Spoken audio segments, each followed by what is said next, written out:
Well, it looks like it's just a Lane and Ichi adventure this week, and you know what that means, folks? I can finally sing the song I wrote many, many weeks ago and then forgot, and then suddenly, in an instant, completely imagined a fully separate song in its place. Yes. This is absolutely not going to be worth the weeks of build-up, but here we go. It's a good sound week for me. It's a good sound week for me. Neither Paul or Sal are here, so my audio is clear. It's a good sound week. Amazing. Cue the roll call.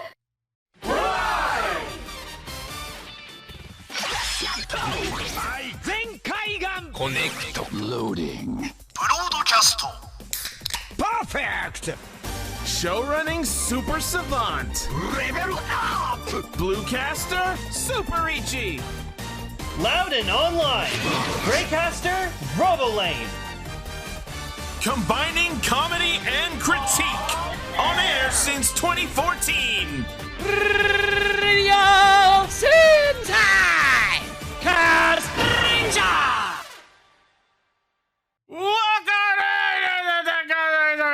546. It's episode Cottony, aka the things you should have stuck in your ears while I was singing. Yep. In good news, I own my very own original Game Boy. Now you truly are the video Game Boy. Well, it's just because it's funny because I'm as old as the Game Boy because it came out North America July 31st, 1989. So 21 days after I was born. And which is funny because I bought this like today, this recording, like August 1st. Yesterday was the 36th anniversary of the Game Boy. And I was like, oh my fucking God. No, see, it's all connected because you said it was 21 days from that, which of course today, August 1st, is also Digimon Day, aka Odaiba Day. And the connection is every episode 21 of every anime is always about the added chosen child. It's all connected. Yeah. But anyways, I now own a Game Boy. I love it. And I'm just very happy. Like, I'm just happy to own it. Speaking It's of Digimon, Beat Break looks sick as fuck. Yeah, The new anime. especially because Gundramon exists. It's one of the coolest Digimon ever. And you'll get to use them in Time Stranger coming out in October.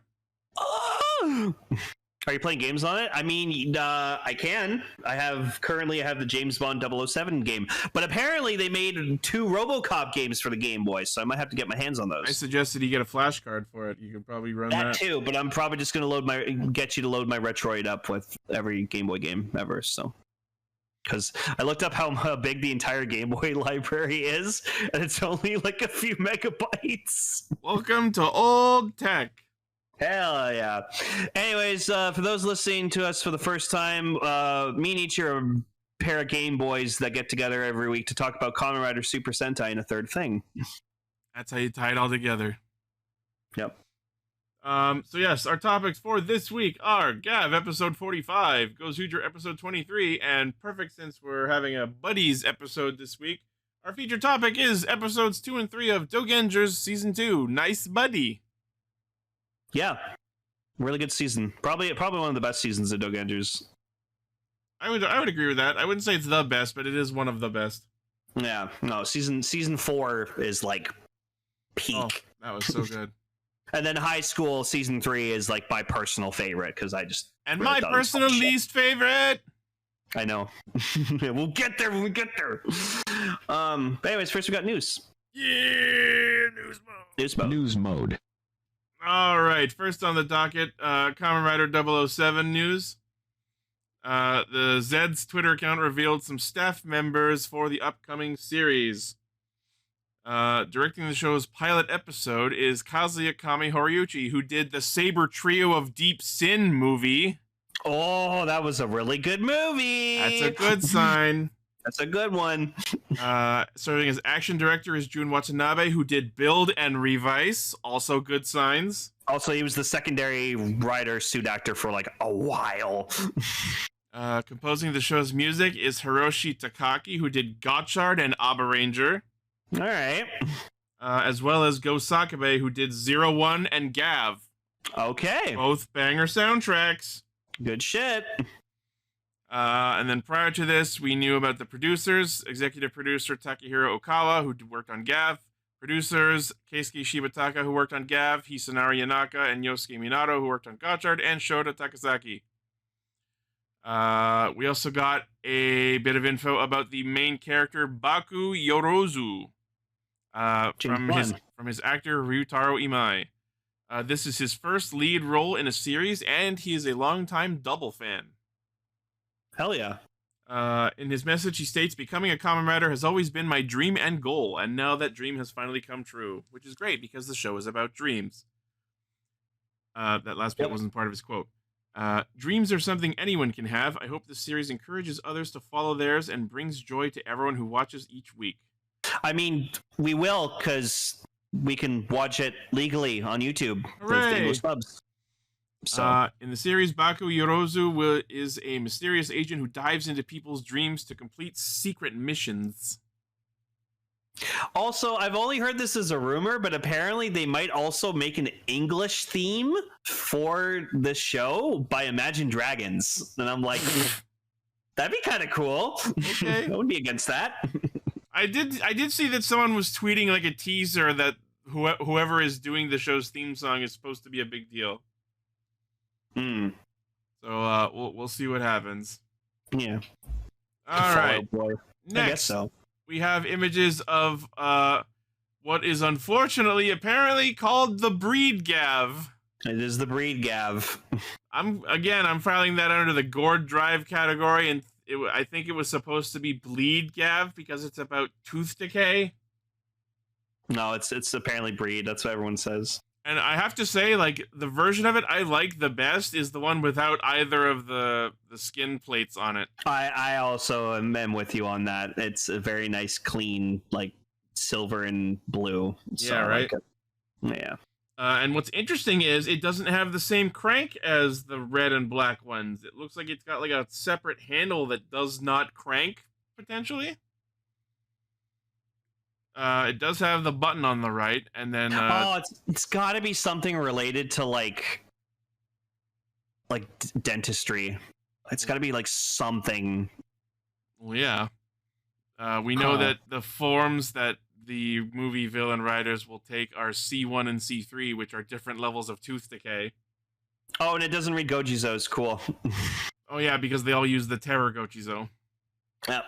That's lame. I hate when they make like the samey belts and they all don't like read the gimmick.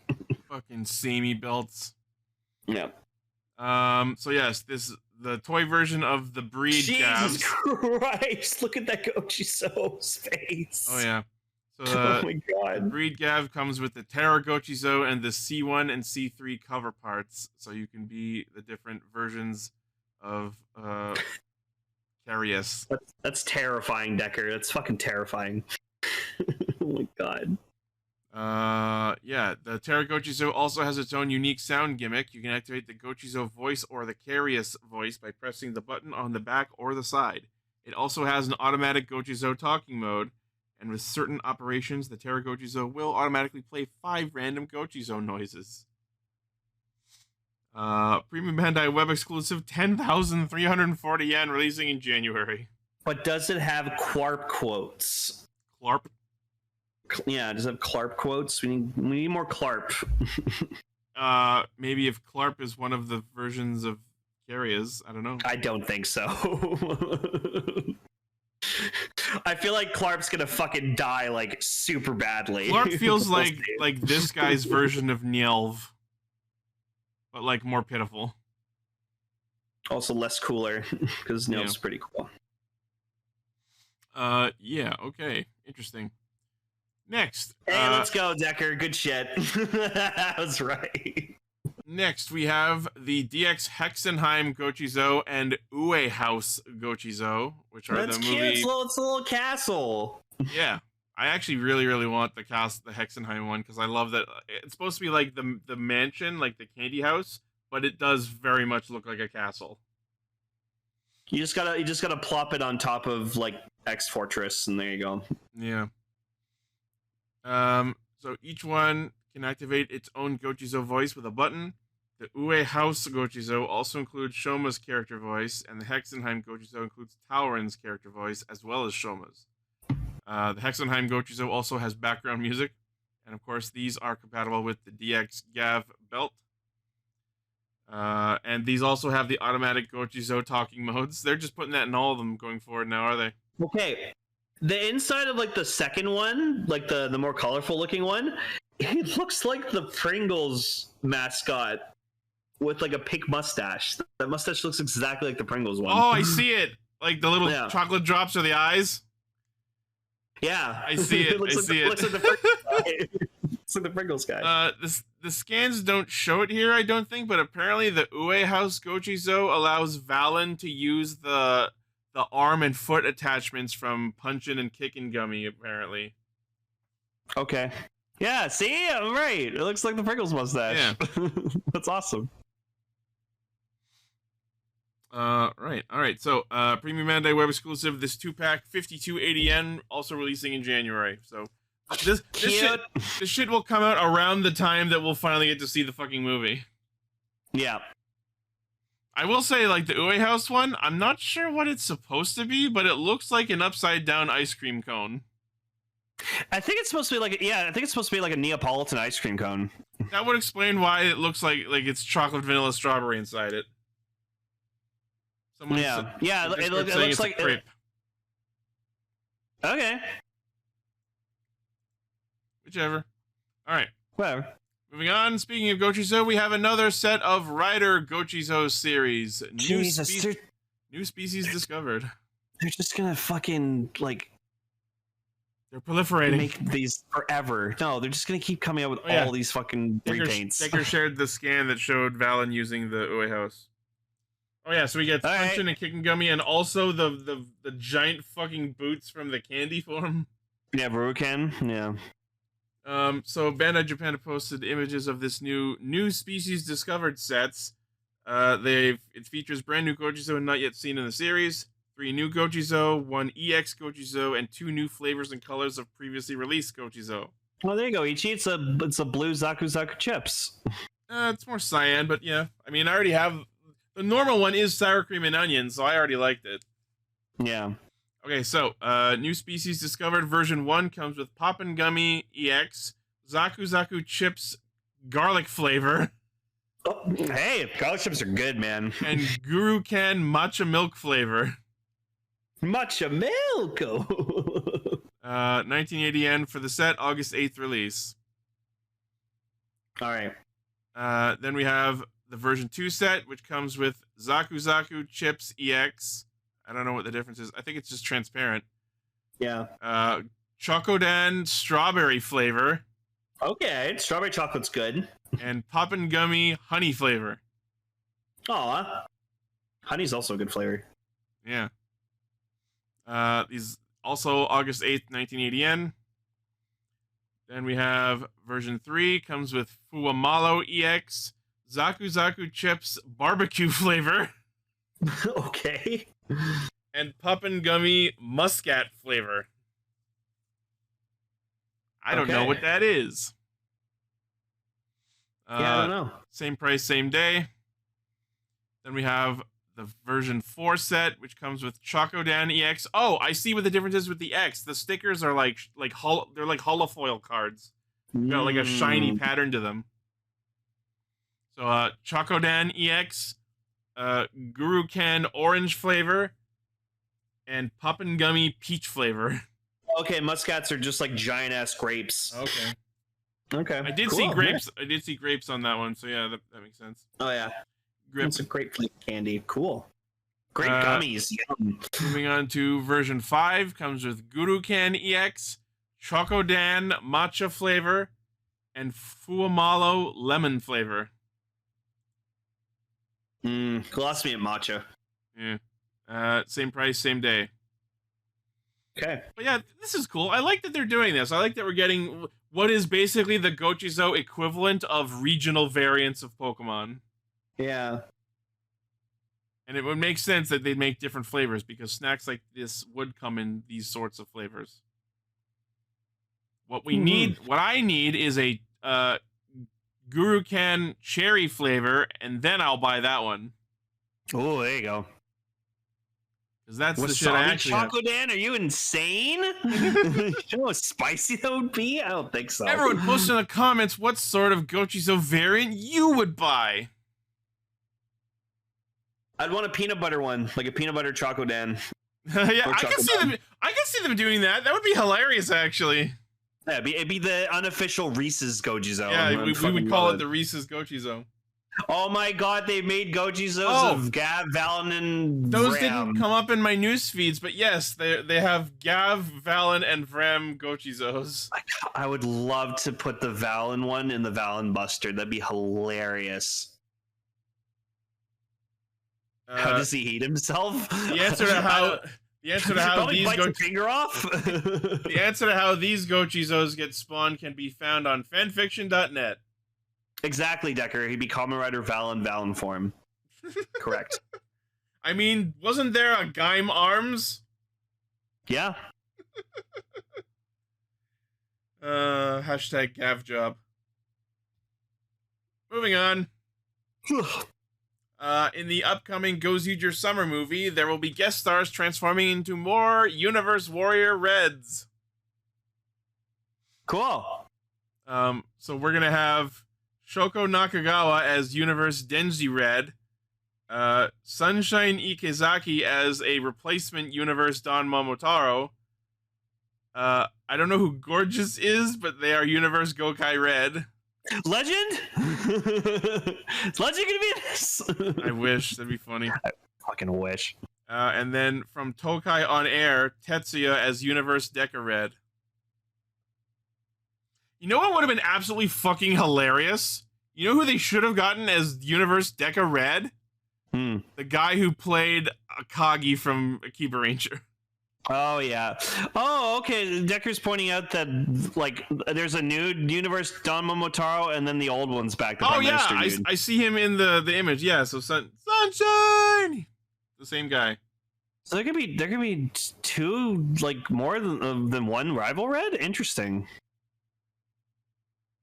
That poses a lot more questions about Cafe how Lady this shit is works. Time Red. She's married him in real life. That's crazy. Oh, and her kid is Lupin Red. Oh, cool. Cute. Konanase, who is in Ultraman Tiger, will reprise his roles Tokonatsu, Atami, and once again. Oh yeah, so yeah, there's gonna be two different Universe Don Momotaros. Hey, the more Don brothers, the better. I say. God damn it! It took me just till then to realize. Oh god, there's gonna be two Don Momotaros. Hell yeah, dude. No. Never have enough Don brothers. Can't escape it, Ichi. Don brothers was really good. This is what happens when an Inoue is at the fucking helm. Exactly. Oh, I gotta honor my dad somehow, so I gotta put Don brothers in. And yes, we addressed Gottschalk's actor being Gosei Red. We talked about that last week. Yeah, it's pretty sweet. Good for him. So yes, Gozyuger Tekken Sword of Resurrection, July 25th. So it's already out. Clips are already leaking online. Blah, blah, blah, blah, blah. Woo! Moving on. Speaking of Take a Sword Origin, we have the announcement of the toy version. It is pretty sick. I love the wings on it. Again, I just like, they only been promoting it in mech form, so like I just see it like as the changer, like the gauntlet, and I'm just like, hand. Oh yeah.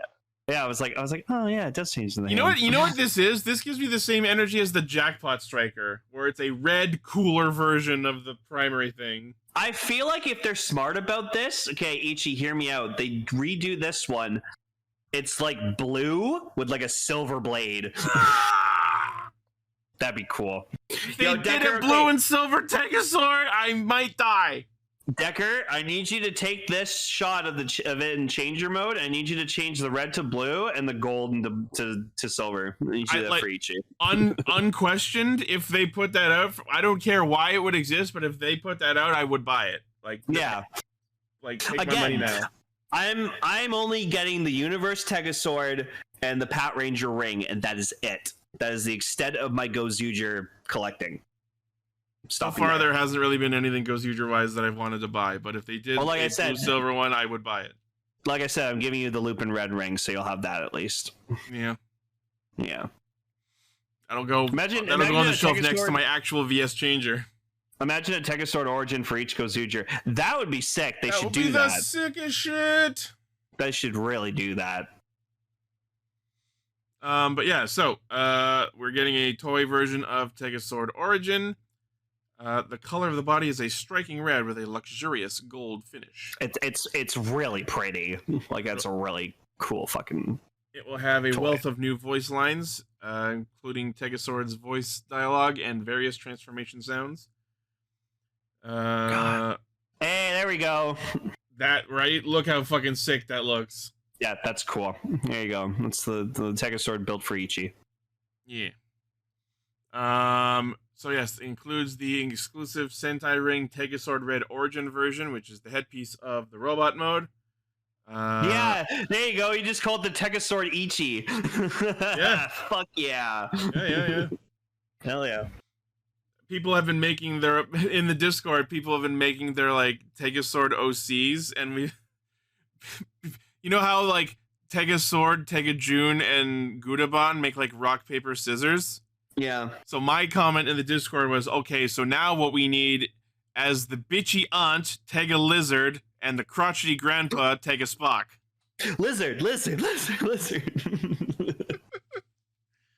Oh no, Decker can do all three. He's unstoppable. Yeah, Decker shared that photo, and that's what prompted that discussion in our Discord. Like, okay, again, like I'm stopping with the Universe Tegasword, but if I did want to get another Gozyuger toy, I'd get the Tegajun. I also really like the Tegajun. Out of the three of them, I like that design the best. Yep.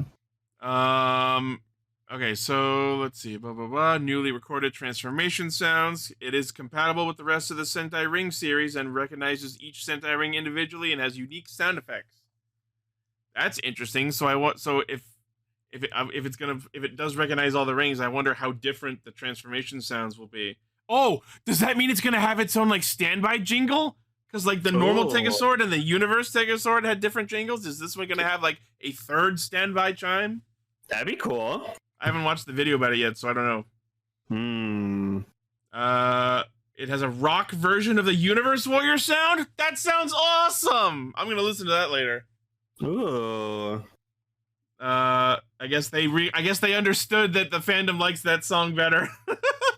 Yeah, it's so fucking good, man. It's peak. That's why I want the Universe Tegasword and everything. If I didn't hate everyone who ever gave me a phone call, I would make that my phone ringtone. Right. I only get phone calls for work. That's why. I just still love that one clip someone took of like two Kaisers henshin sequence, and it just fit perfectly with his fucking dancing and stuff. It was great. Unfortunately, yes. Yo. Yes. So anyone looking to buy the toy version of Tegasword Origin, premium Bandai web exclusive, 7,700 yen, which is a perfectly reasonable price, I think, for something that's both a changer and a Megazord. That is a good price in my book. Oh, yeah. And it's releasing in January. Cool. Pre-orders end August 31st, so you have the month. Very cool. Next, this is greatly timed, I think, because Shinken Red has been in the spotlight during these episodes of Gozyuger, but we have the announcement of the Shinken Maru Memorial Edition, aka the Katana from Shinkenger. That's badass, man. Oh, I love That's these. so cool. Yep.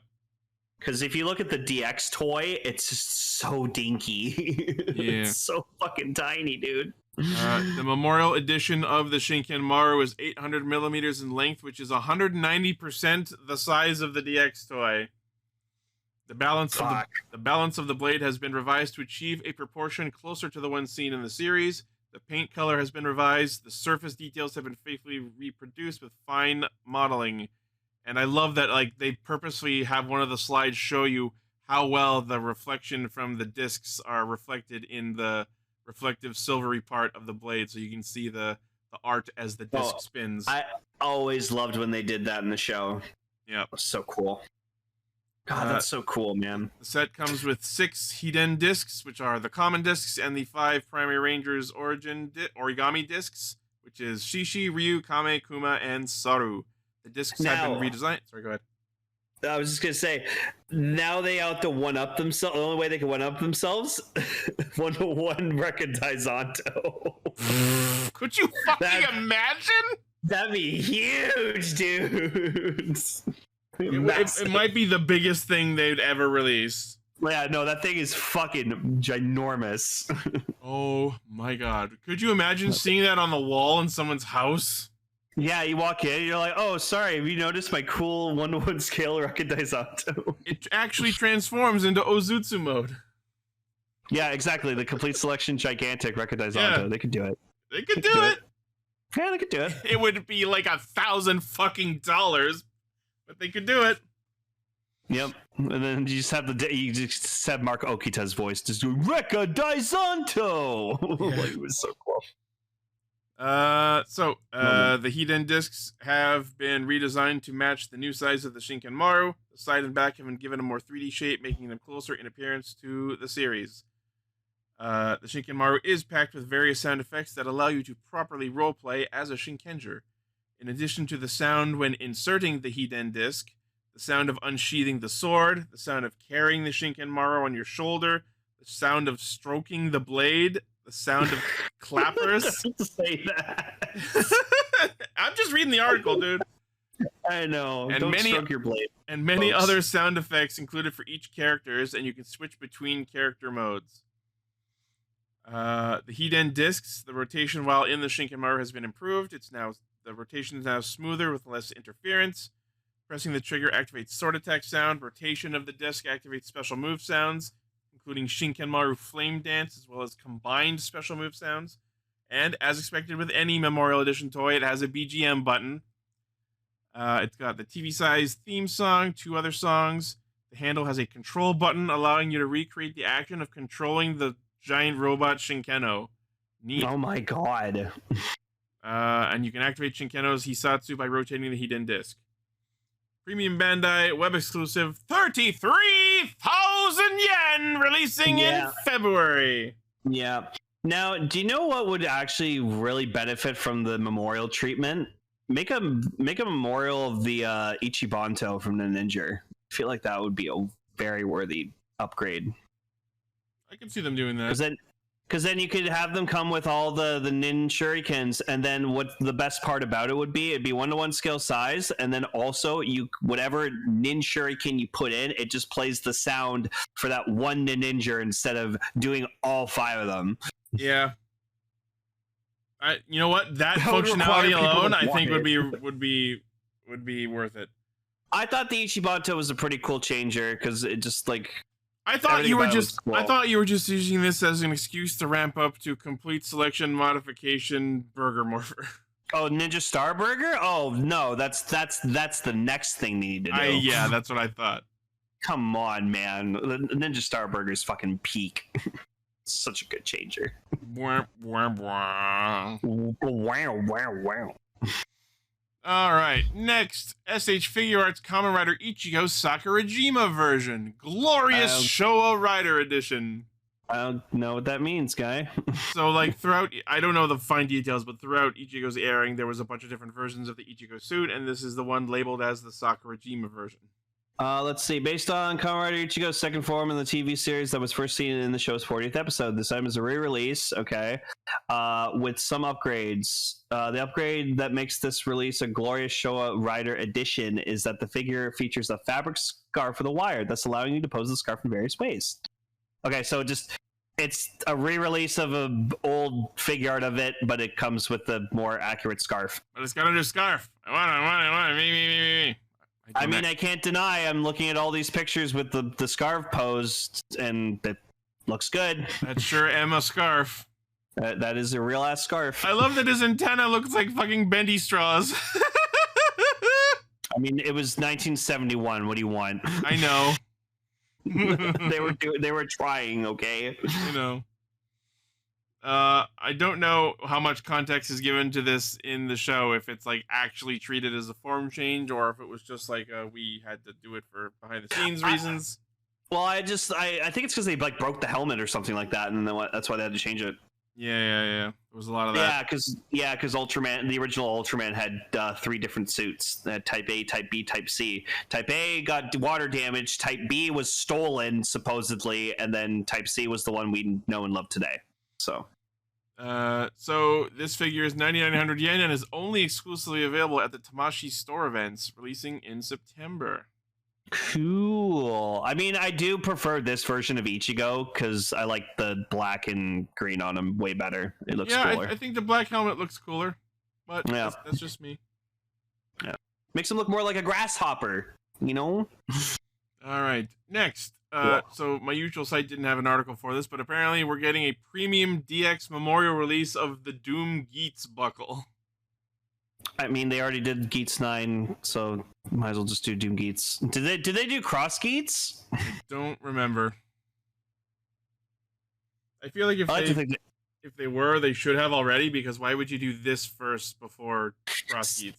See, Decker, I'd like to agree with you, but I love my favorite thing from Geats was their merchandise. I just think the buckles and the Desire Driver are just really fucking cool. So if they just keep pumping out Geats stuff forever, they'll never stop the Geats merch. I mean, they've got riders for years. I mean, I won't get any of it because I have a lot of Geats stuff, but it's just cool they keep doing it. So according to Tokollectibles website, it's going for 138 American. Oh, Detector's like they're making a premium version of a premium toy. Yeah, because the Doom Geats raise buckle was a premium Bandai. That sounds like something that should be made for something related to Ukyo Ace.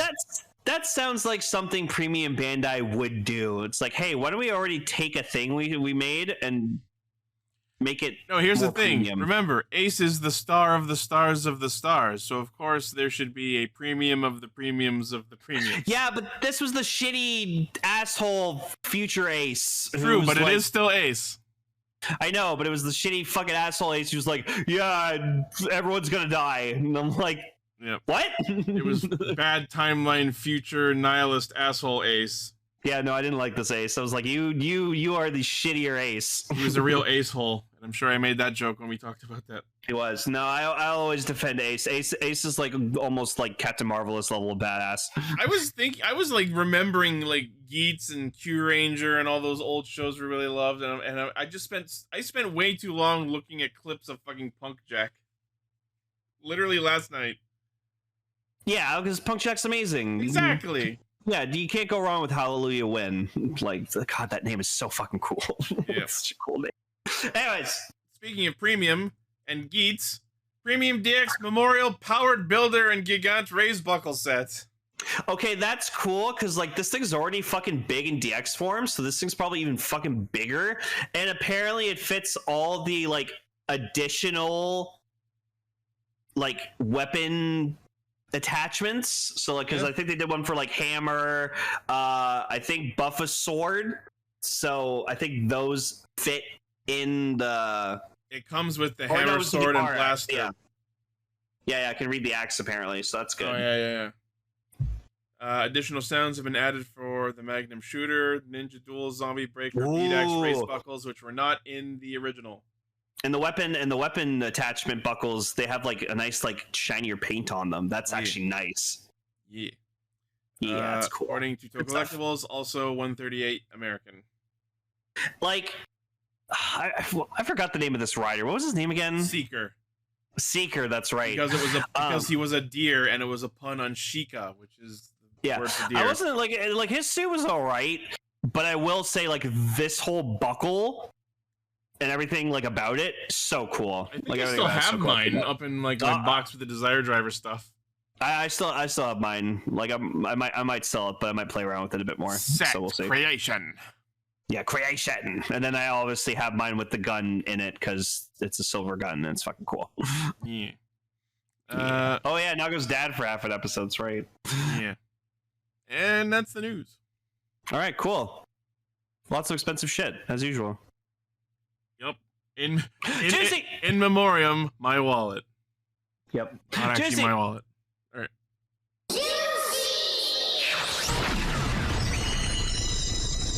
Okay, so I had some problems with Sachika at the beginning of this episode, but then again, like as I'm watching the episode, I'm like, I hope they rectify it, and they did, and I was like, okay, good. What, just so that it took her some time to process that he was responsible for a lot of murder but regretted it? No, it's that, like, she's been around him for so long that she knows that deep down he's a very good person, and then she finds out that, like, oh, he was responsible for, like, kidnapping all these people, turning them in the presses and stuff. But then, like, Honto literally goes, yeah, but he released all of them. And she's still like, you did, like, redeem yourself, but you still did it, and I don't like that. And I'm like, ugh. But then she, like, came around, and I was like, okay, good. I think she processed it in a normal amount of time. Like I might just be overthinking it. But despite how well you think you know a person, finding out that they did something that bad in their past is going to take some time to process. I guess that's true. See, that's why, like, I knew I was overthinking it, and I'm like, oh, Ichi's gonna, like, help me make sense of it. So I was like, okay. The fact that it was done within this episode instead of being like a multi-episode, like, oh, she'll never forgive me arc, I actually think is a fucking mercy. I also love just this, like, this side thing that Honto's been doing, where he's been trying to find, like, good quality rocks to give Rakia to eat. You see him, like, as he's talking to Sachika, he bought, like, a pack of the kind of rocks you'd find in a goldfish tank. Yeah, is this so like funny. A delicacy to him? I don't know. I don't even think those are real rocks. They're like fake, cheap imitation rocks. So is that like tofu to him? Yeah, they would have to be like tofu. Get this fake rock shit out of my face. Yeah, like the fact that Honto's, like, willing to go out of his way to try to find, like, a good high quality rocks for Rakia. I'm just like, that's cool. Yeah, it's high quality, but, like, that's good. Yeah, Rakia still ate them because it's Rakia. Yeah, you just see him, like, sitting on, like, on his couch, just like downing them like a bag of chips. I'm like, hell yeah. Or a bag of rocks. But anyways, the main focus of this episode was that Nyelv shows up because I was like, not expecting. How'd you find her base? And he's like, I followed one of your fucking minions. And I'm like, oh yeah, damn. That's very easy to do. That's you being the big smart stomach family member, that makes sense. And yes, he shows up and he just goes, I need you to lead the stomach family, man. I was not expecting this to be the angle at which he came to Shouma. I was expecting him to go like, so everyone sucks and I'm scared that I might die, so I'm coming to you to save me. Yeah, no, that's why I'm sitting here like he's saying all this and I'm like, no, you're up to something, man. I think he just wants to. I think he's using Shouma because he knows how powerful he is, and the fact that he's already taken out, like, his other siblings, even though they don't know Longo's alive. But here's the thing. Here's the thing. Nyelv says explicitly to Shouma that his goal is to take the Stomach family to the top to rule the Granute world. He wants to be part of that rule. The fact that the Stomach family rules the Granute world. He's not hiding that ambition, but I think he's being straight up when he says, okay, so you've proven that you have potential because you've been kicking the ass of everything we've ever fucking sent at you. So clearly me choosing to bet on you by letting you escape, which was a huge fucking lore drop, was the correct move. So now, not only am I coming to you to help you do what you want, which is to stop the attacks on humanity, but he gave him an advance payment by dropping 2 full crates of human presses at his door. I feel like if Nyelv was trying to be tricky, he wouldn't have agreed to that. I don't know. He could probably. You could go a long way to, like, you know, make someone trust you, and he's going above and beyond. I don't know. I think he's sussy, man. I think he's still up to something.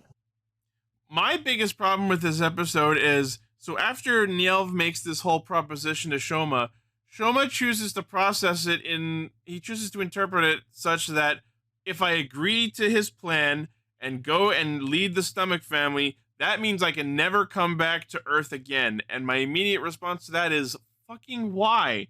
I know Nyelv mentions that you would have the possibility of closing the door between the human world and the Granute world, but I don't think that's something you have to do. Why can't you just take over the company and make peace between the two worlds, and then whenever you want, just go and visit? Again, he's like, oh, I can close, like, we have to close, like, the two. I'm like, no, I don't think have to do that. No, and I don't think he could if he had the ability to. I don't think that's possible. I mean, who knows what Nyelv is capable of? But yeah, the fact that Nyelv had a hand in Shouma's escape from the Granute world in episode 1, that's awesome. I'm actually that's cool. Came full circle with that, so that's really cool.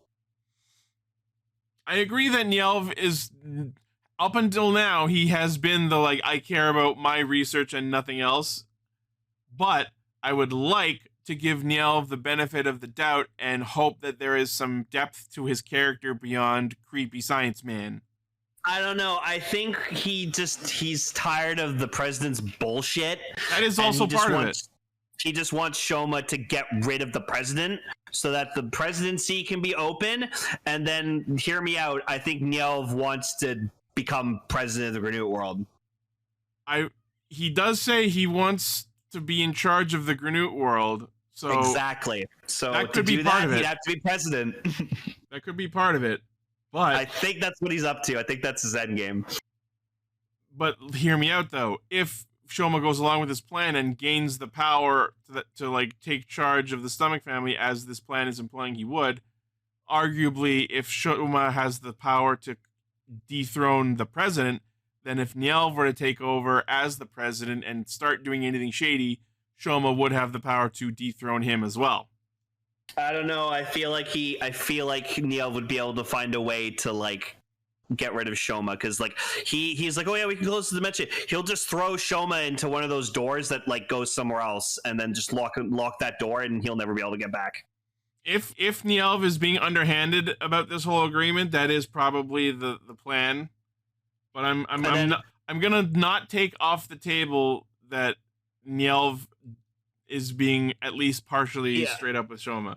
And also, Nyelv wouldn't need to do dark candy stuff anymore, because he would just want to, promote his research and his technology and sell his shit. I don't think Nyelv ever genuinely cared about the dark candy stuff specifically. No. So it makes I do think he's being genuinely saying, yeah, if you take over, we don't need to do dark candy anymore. So I'd like to believe he would be this genuine, but a part of me is still also like, what's your end game? Sure, both possibilities. They're both definite possibilities. I'm just gonna be like, I'm gonna balance the two and just be like, okay, we're either gonna go one way or the other. So.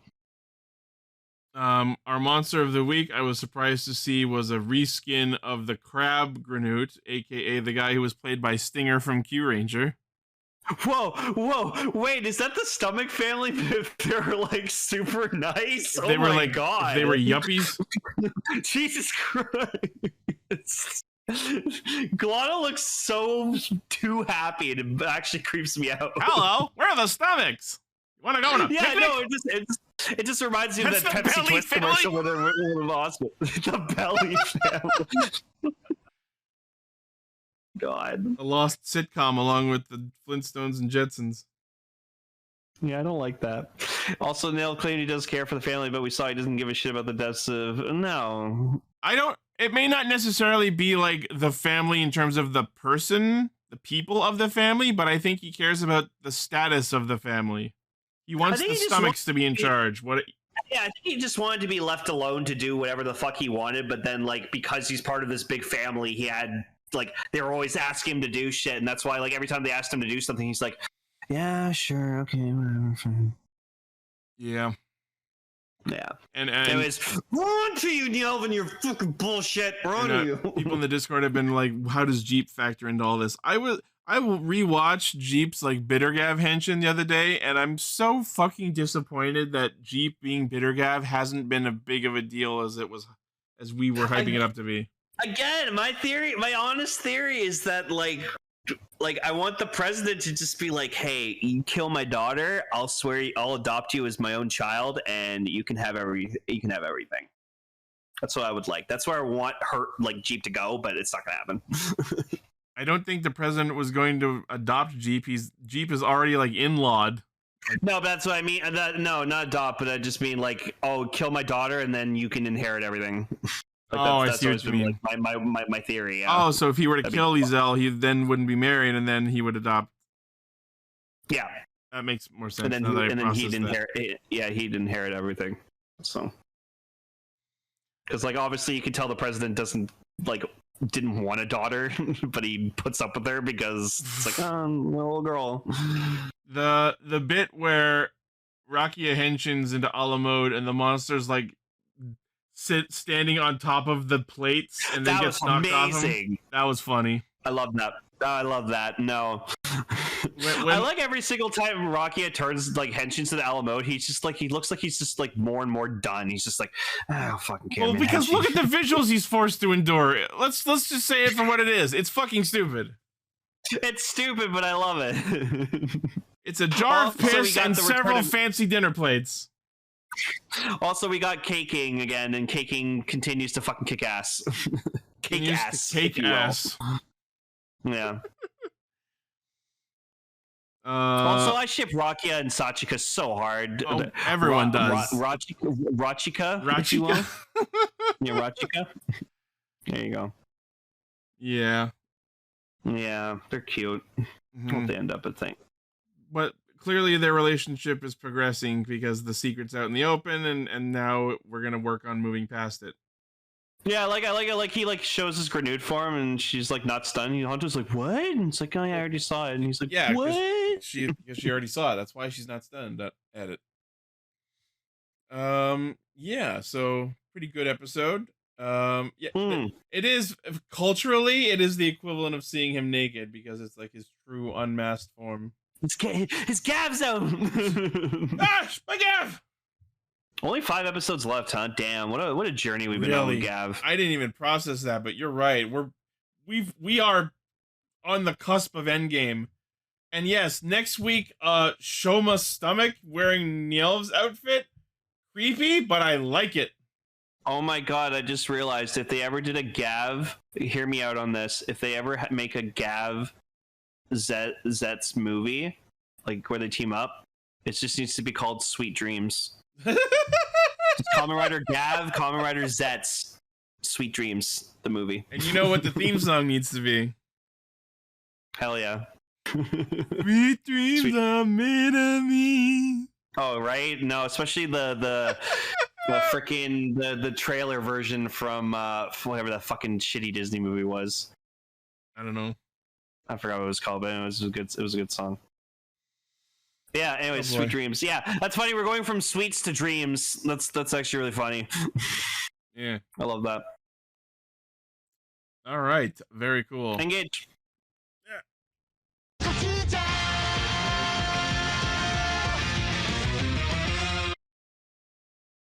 So, my immediate thing with this episode is, so like, clearly Rei is instructed Rikuo to get the Shinkenja ring and then hand it to him so that he can do whatever the fuck he needs to do in order to revive or get his life back or whatever the fuck he needs to do. Yeah. So like, what, is he a zombie right now? That's the vibe I'm getting. No, and then like he keeps showing the fucking giant ass cut in his arm. And I'm like, stop it! I don't want to see that shit. No, but my problem is like, so he instructs him to get the Shinkenja ring, and then when he shows up to the fight, he like fights the other Rangers, and I'm like, I feel like that part of the plan is not necessary. You were already collecting rings as a team. Why couldn't you just fight the monster or fight Candle alongside your teammates as you have always done, and then take the Shinkenja ring after the battle and then go back to Rei with it? Yeah, I don't even know that, like, they didn't have to do this shit with Byakuya, like, to begin with. And then, like, he's like, you gotta release Oto, and he's like, no, I don't have to. And I'm like, no, we won't be doing that. No. So apparently Mashiro knew all about the Orca Booster because it was a thing in the previous war. It powers up people to the point of making them bloodthirsty, and because they didn't have a capable user in the previous war, it led to some casualties, so they sealed it underwater. Yep. And that's the lore. And and Fire Candle turned into a cool-ass monster version of Shinken Red. It was pretty cool. Oh boy, Jado Shinken Red. I said back when the Berserk Red Racer happened, I wanted more original, powered-up, evil versions of Red Ranger suits. And as I said last week, this is exactly what we got, and it is awesome. Yeah, because it looks like it would be something that would have been in Shinkenger, like Don. Oh, what the fuck was his name? What's the final villain's name? Dogoku? Dogoku? Yeah. Dogoku. Also, a fucking surprise to me. I did not expect fucking Fujizo to show up in this. Like it was like a copy of him. What the fuck was that about? When was that ever a thing that they could pull villains from the shows out of the rings? Yeah, like Pikachu just summons Fujizo out of the Shinkenger ring like it's something they knew how to do all along and never did. Yeah, because it's like, oh, I can pull the memories out of anything within the ring, and it's like, okay. And my other big problem is when they show up to the fight, which we'll get to them showing up later, Fujizo shows up and nobody reacts to him. No one questions who he is. No one questions why he's there. Nope. Not one word. Masha just goes, I'll fight that one. And then they fight, and that's fucking it. Why is no one questioning this? It reminded me that Fujizo's design is fucking amazing. Chef's kiss. If they thought he was a no one, they would have tried to pull a human out of him. What's funny he doesn't too have the belt.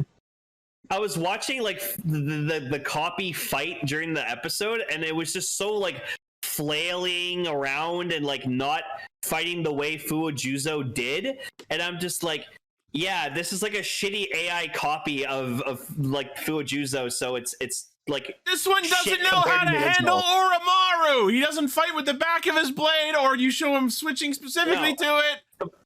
The real Fujizo Whoever would kick wrote this did no not time watch at all. Shinkenger and did not get Fujizo's character. No. If the real Fujizo showed up, it would kick this thing's ass. Atara on the Discord has it right. This isn't Juzo, this is Decker.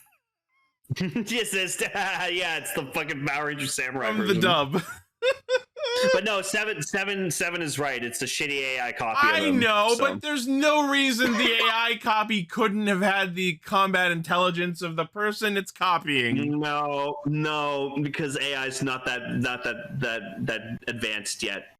It's getting there, but it's not quite there yet. Okay, so yeah, the Gozyugers decide to try to lure out Candle and the Orca Booster. They decide that because it is a killer whale, it is lured in by seals, which is kind of a joke because it was sealed away, and I feel like that joke wasn't capitalized on as much as it could have been, but that's because those aren't the same words in Japanese. So they put Kinjiro in a fucking seal mascot costume and have it just like make seal noises. And for some fucking reason, it works. Yeah. This is the stupid crackhead shit I'm here for. I love Hoeru just goes up to him and he's just like, okay, let's howl because it's a seawall. Ah! And he like does his howl, and I was then like, fucking that's Ryugi runs in like, no, it's more like this. It's like ah. Jesus Christ. Well, as the fox, what does the fox say song say? And the seal goes ow, ow, ow. I can't believe it worked. See, like, I love seeing Fire Candle dressed up as Super Shinken Red, but it should have been the black coat, man. Should have been Ghetto Shinken Red, yeah. Makes way more sense. But then that would be inconsistent because we're going to see this Orca Booster use the super forms of other Rangers later. But I feel like we could have Whatever. justified this with it's a villain, so it should be a villain. I form. get it's the power-up gun, but still, I think because like it's Fire Candle, it's the villain. It would like channel his like evil energy into it. You know, I feel like this is forgivable dissonance with the power set if he were to spawn Ghetto instead of Super. It's a very minor complaint, and it's like I'm willing to just go. Okay, you know what? It's fine. Fix it in post. Someone turn the jacket black. Yeah, Deckard, shop it black, please. Maybe this shows Fire Candle's not that evil. I will say, maybe there's feels like potential for some redemption. Maybe. Yeah, he was just like his candle was a bit too ignited, and that's the whole thing. So, but yeah, so obviously Hoeru like freaking wills the Orca booster to work, and he transforms into Wild Gozyuger Wolf. It's a pretty suit. I will say, pretty suit. The fact that it specifically said like a wild power up or whatever the fuck it said instead of the sound did not say Wild Gozyuger Wolf. What if there are wild power ups for the others? That'd be cool. I would like to see those. I know someone's already shopped them. I mean, Ryugi's the strong, powerful boy, so it would make sense he could use it. I've seen someone shop them. Wild Gozyuger Tyranno looks fucking sick. Yeah, like look at the gold looks super nice. The all red on the suit looks super good. It's great. I don't even mind that he's got Lord Draken's fucking shoulder pads. No, it's a fucking rad design. I love the chest ring in the middle is like pure gold. That's and he so had cool. a stock power-up sequence. Woo! Oh yeah, look at those, there man. Those look great. Hell yeah. Especially on Gozu Tyranno, it looks very good. Right? Hell yeah. Fuck, okay, man. can we get into the mech? Like the oh my god. So, okay, maybe this is me being culturally insensitive and ignorant, but how the fuck does Wolf plus Killer Whale equals Samurai? Why is Tegasor Akatsuki I get that it's because he's fighting against Shinkenger. Thematically, the opposition makes sense, but in terms of the power set within the context of itself, having Wolf plus Hand plus Killer Whale equal fucking Samurai makes no sense to me. I don't give a shit because this mech design is amazing. And as we talked about before, it's literally just Susanomon. It's got a fucking coat on. It's so cool, dude. And I love it. I don't even mind the giant ring in the back. Like, it's so cool. It is cool. Look at that shit, man. I will say it is cool. Objectively, it is a very cool design. Rad. That's rad as shit. No, I just like, because like I'm seeing it transform and I'm just sitting there like, I'm like, okay, that's not bad. And then it just like keeps adding more to it. And I was like, oh my god. I fucking love it. Fucking love that the stock Megazord combination sequence and on its finishing shot, as we see here, and just had a fucking like Edo era village just chilling in the bottom of the frame. Yeah, no, it knows what it's all about, and it fucking. Oh, it's so cool. Yeah, it's such a cool mech. That pose it does where it holds the sword at hip level, very cool, very iconic. Yeah, that sword's badass too, like goddamn. And it looks like the Shinkenmaru because it's got the disc around the hilt. I love that because like the ring on the fucking thing flips up, he can do his like "you're my prey" pose to him with the ring, and I was like, that's badass. It's shit, like a targeting reticle. It's genius. Yeah, no, it's so fucking cool. Everything about this power up is so fucking badass. I love it. Yeah. Oh my god. Despite the fact that it's weird that we're dude. Despite the fact that it's weird that we're powering up with a water element power up. Although it is hilarious that like we're beating a fire themed creature with water. That feels poetic.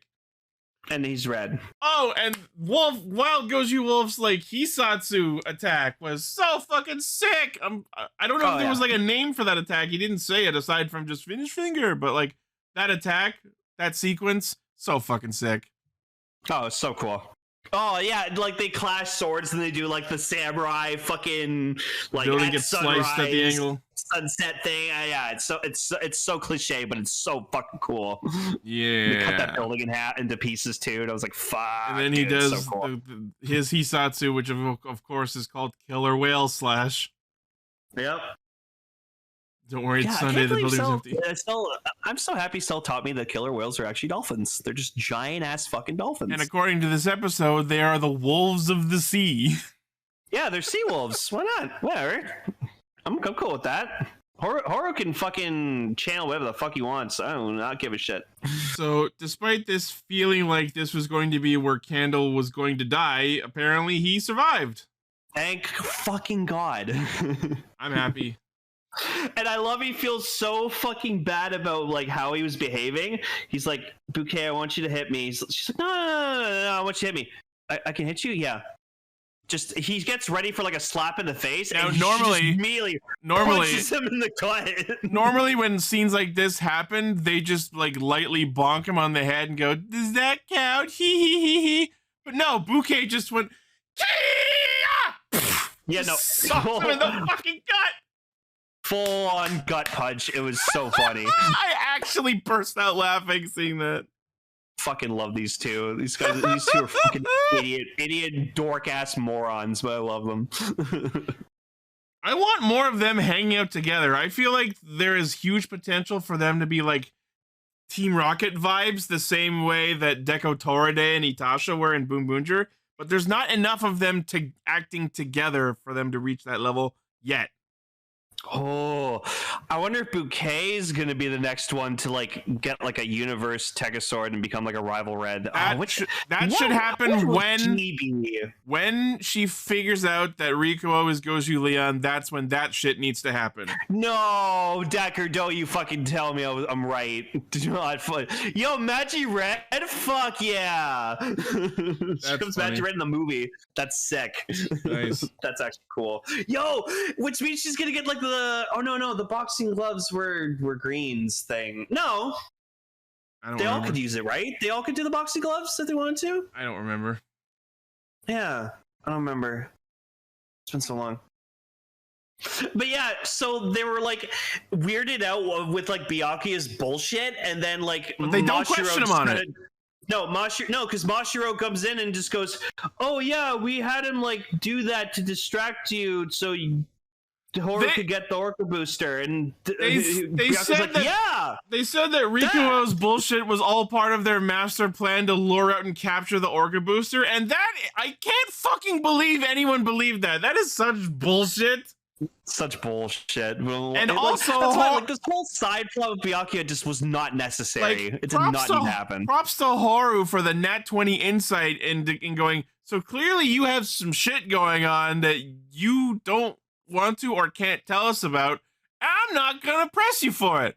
Just come home and we can pretend none of this ever happened. I don't know, this whole thing involving like Rei and like Odo's sister or Sumino's sister and shit like that. I'm just kind of sitting there like, can we just like wrap this up and move on? I feel like we need to move this plot that's been going on for way too long now. This plot needs to move along. I do think we're about that time. Yeah, like Rei's creepy. He's weird. He's some kind of zombie thing. I don't fucking know. And as we're seeing here in the Discord, he's got some sort of unique ring with no ranger on it. Whatever. Is it a blank ring or is it like a unique ability ring of some sort? Is that ring the reason he is alive? People are speculating it's Q Ranger. You're just saying that because there's like imagery of stars in it. But if he becomes the rival Q, like, fuck, I hope not. If he becomes Shishi Red. Please do not become Shishi Red. I don't know. Do not fucking tarnish Lucky's name. Then he's gonna scream disrespected. He's gonna scream Yosha Lucky, and I'm going to die inside. No, exactly. Do not disrespect my boy Lucky, please. Shishi Red is also a lion. That is true.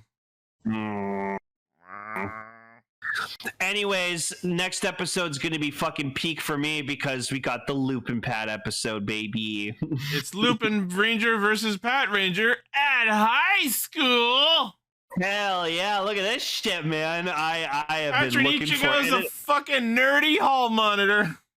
Yeah, Patronichi, yeah, played by the guy who was Ultraman Trigger. He was Ultraman Trigger's host. So, fuck yeah. He's got the GSPO fucking armband. I'm ready. I want to nerd out a little bit. So I've been like, as everyone is fully aware of, and then Seiji Takai was in it. Cool. No, not questioning that. That's cool. Badass. So when I get my Universe Tekasword, I've been like trying to think, in like my Power Ranger ring, I've been trying to think about like what like my like whole henshin pose shtick would be for like the whole sequence. And I want to end like the final part of like the last clap you do to just be a salute, and then like you activate the Tekasword to like transform into like the end Nightwing. of your henshin pose is the Pat Ranger salute. Yeah, so I'm wondering if they're gonna do that with this, and I kind of hope they do. I'm sure they will. They have to. They have to, man. Come on. All of their henshin poses have been references to the original team. They wouldn't dare not have a salute in there. Yeah, so I'm hoping. I can't wait, dude. I have been eagerly awaiting for Patrick Ichigo to show up. So it's gonna be good. Some people theorize they're the same person. The ring's power is to split you into two people. I could see that being a thing. Yeah, I heard the theory that there's like also Lupin Red here's got the Gokai box. Test. Yeah, I mean that makes sense because stealing treasure. Oh my god. What if Seiji Takaiwa's character turns into the Universe Gokai Red? That'd be awesome. That would be cool. That'd be fucking sick, dude. For a second, I thought it was implied that Seiji Takaiwa was going to be Lupin Red. Yeah, I mean, like, weird, but I would accept it because it's Seiji Takaiwa. But honestly, like, if they're gonna do a Universe Gokai Red, they gotta get Bosco's actor to fucking be Gokai Red. That'd be so hilarious. good. It'd be amazing. Plus, because then you'd have two actors from Ultraman Trigger show up in the Sentai. That'd be hilarious. All right. Oh, he's even got the Universe Patrick Ichigo even has the VS changer at one point. Hell yeah, good stuff. Okay, I'm excited. I can't wait. I love Pat Ranger, dude. All right. Feature topic time. Dogengers.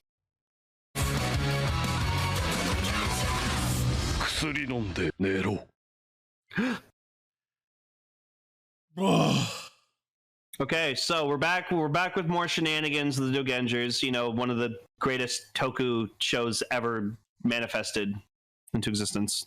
Have I said lately how much I hate that smile on Great Zed's helmet? Because Jesus Christ, do I hate it! No, there's nothing wrong with Great Zed. Great Zed is fucking perfect. It's so cool. He looks cool. He's got great special effects. His Hisatsu goes on for way too. Oh my god, the Great Maxim Breaker. I love that. I wish Ichi would have done like your fucking like Pepe Silva like breakdown of like everything he does, because it's just like every single fucking toku gimmick rolled into one fucking thing. I'm sure if I spent the time to like analyze each part of his million gimmick Hisatsu, I could pinpoint which show each bit is a reference to. But I just give such little shit about Great Zed as a power set that I just don't feel it deserves my time. I do like he eventually, like, one of his Hisatsu, like parts of his Hisatsu prep is he like pulls out like a Ryuki style Great Zed card like from his wrist, like Ryuki, and I'm like, that's awesome. My favorite part is when he puts the thing in the side of his leg as clearly a Fies reference. Oh yeah, no, each thing he does is like referencing an actual like toku hero of some kind, and it's super cool. And yeah, so like he also has his the Great Maximum Cutter, which is clearly the fucking Kamen Rider Mox Zenrin shooter. Because Pizza Cutter. Yeah, it's a giant pizza cutter. Because it's sponsored by Pizza Cuckoo. Pizza Cuckoo.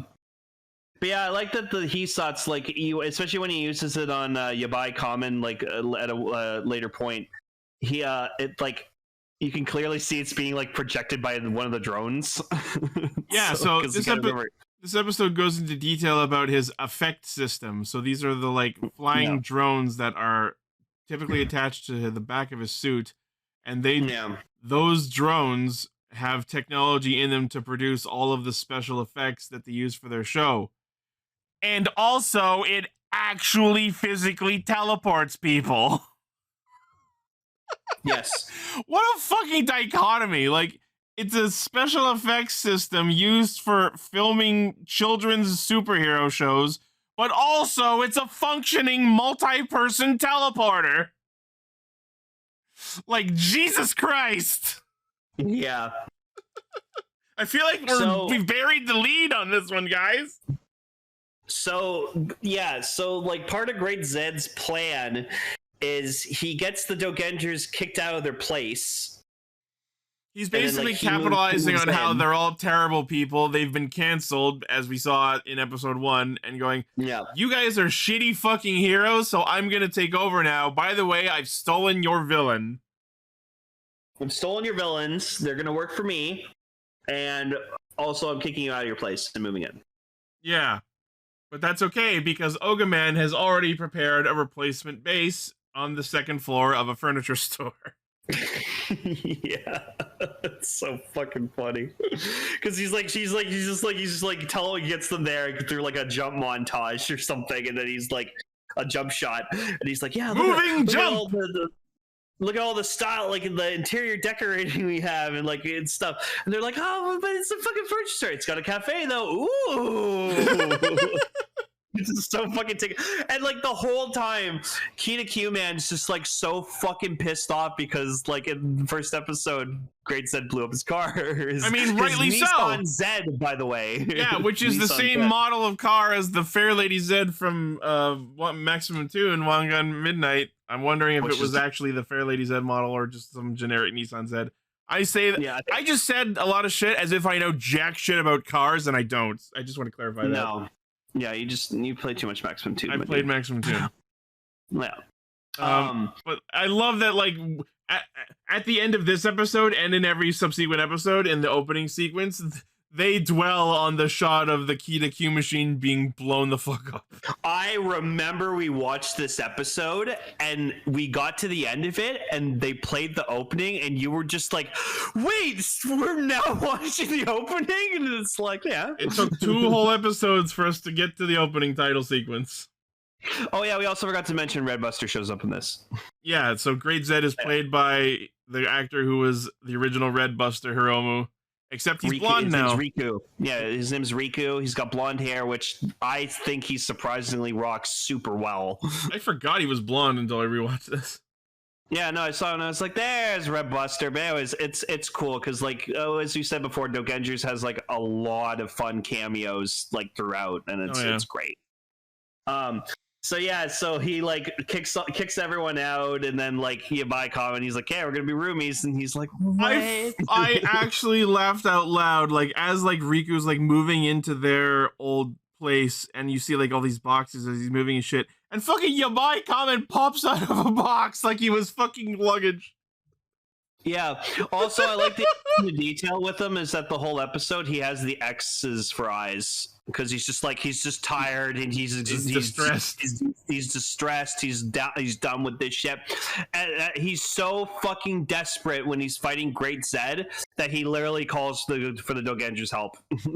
Like they give him a fucking weapon to wield, and I think it's supposed to be based on like a level, like you know the things that contractors use to make sure that things they've put up are like perfectly level. Yeah, but it's clearly too heavy for him, even though Zed can wield it with no problem. He's trying to swing it around and he just can't do it, and he's like, "Don't catch us!" And he's like, so then eventually we get Ogaman his plan, which is the Operation Reclaim Our Popularity. Yeah, so which goes into what is the theme of this season, because the season's called Nice Buddy. So he creates the Nice Buddy system where he decides, oh, we're just gonna throw everyone into pairs, like groups of 2. It was so fucking funny that it's posited as if it was like a randomized ladder lottery of sorts. And he already picked 2. But then he just whips the fucking board open. It's like, the pairs have already been predetermined. Yeah, so we have Kita Q-Man with El Brave, which Kita Q-Man is not at all for because he doesn't like El Brave. Yamashiron's with Fuko Caliber. Yeah, Fuku Caliber, and then of course Ogaman just teams up with Rakia. Because of course, because why would you not? It's so fucking good. He's like, "Come, my chum." It's Batman and Robin. Why would you do anything else? And then there's a funny joke. He's like, "Okay, well, since we're nice buddies, I got something for all of you." And he like pulls open something. They're like, oh! He's like, "All right, cleaning supplies." Start cleaning up. And they're like, "What?" He's like, "Ah, I'm just kidding." Goes to like open up like a tea cupboard, and he's just like, "You guys got guns?" And I'm like sitting there like, we don't learn until like the back half of the fall of the third episode. But these new guns are called their Buddy Busters, and they are awesome. They're cool giant ass guns, and like Rookie's like, but wait, where am I gonna put mine? And then he just like Ogaman just summons a holster for his gun, and I'm like, that's cool. Yeah, sick. And then like at one point they ask Ogaman, it's like, why do you want to be a hero? And he's like, I want to be a hero so I can tell people to sleep and take their medicine. Yeah, I feel like we could have done that without the heroics, but you do you, buddy. We start to dip into his backstory in episode 3 as well, where he basically reveals that he tried to get like the budget for his power set funded by his corporation, and his board promptly said "fuck no." So Ogaman decided to come up with his whole power set with the money from his own pocket. Yeah, because he's the president of a pharmaceutical company, so he's already fucking loaded. That is such a flex. What a power move. Yeah, well, it's Ogaman, dude. Ogaman's the GOAT.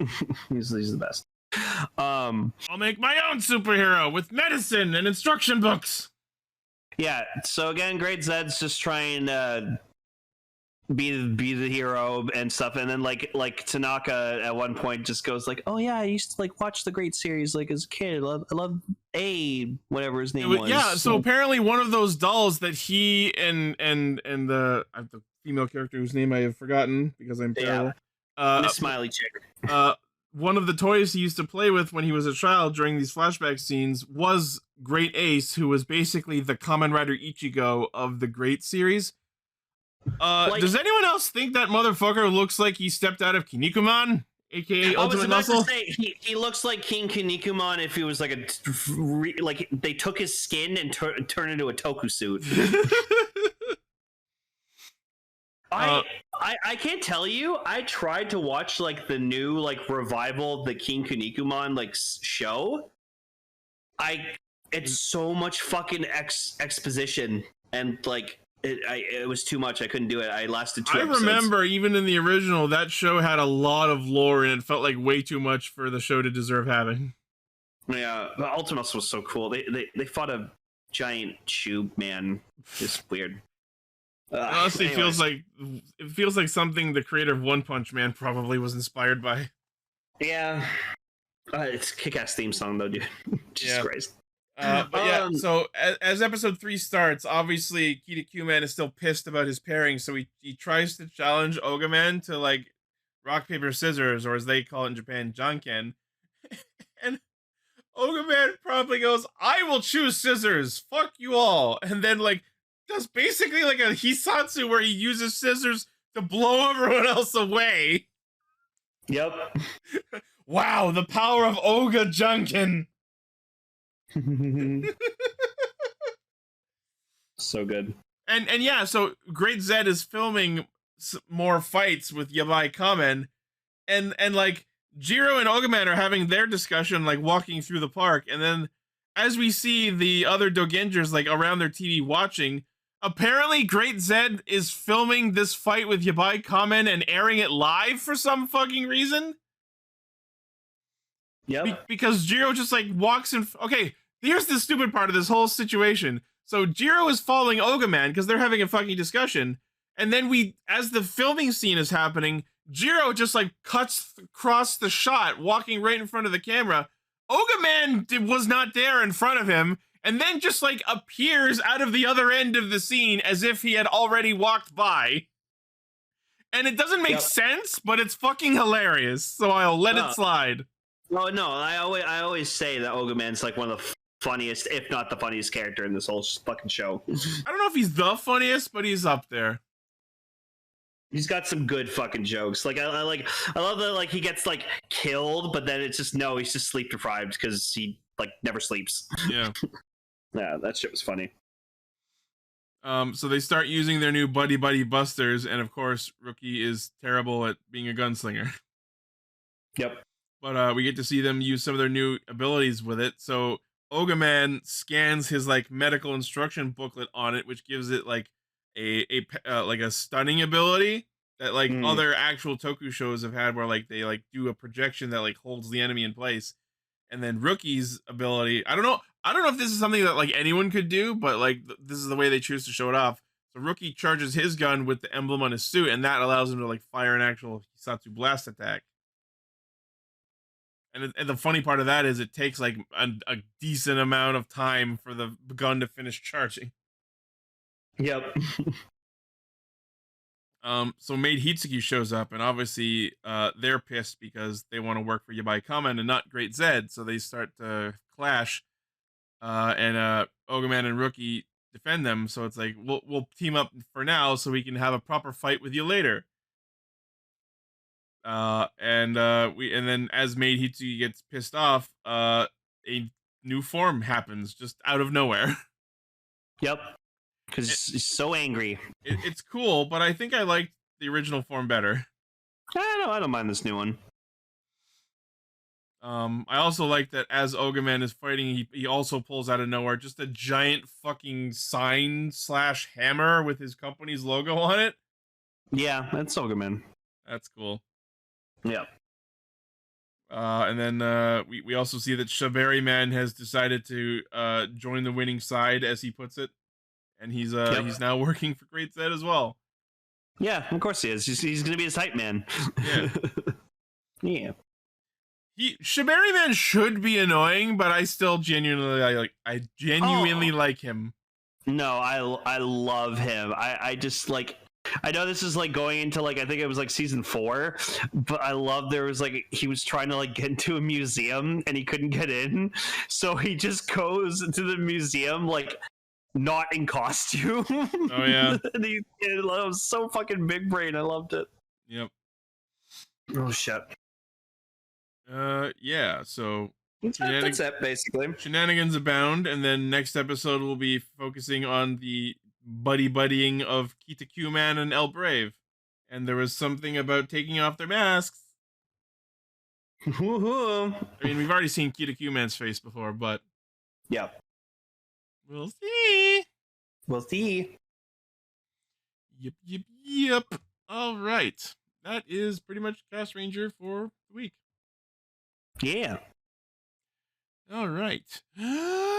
Jikai Radio Sentai Castranger. Our feature topics for next episode will be episode 7 and 8 of Kamen Rider Black Sun. Hell yeah. We will have more members of the team present next week. Hopefully Paul.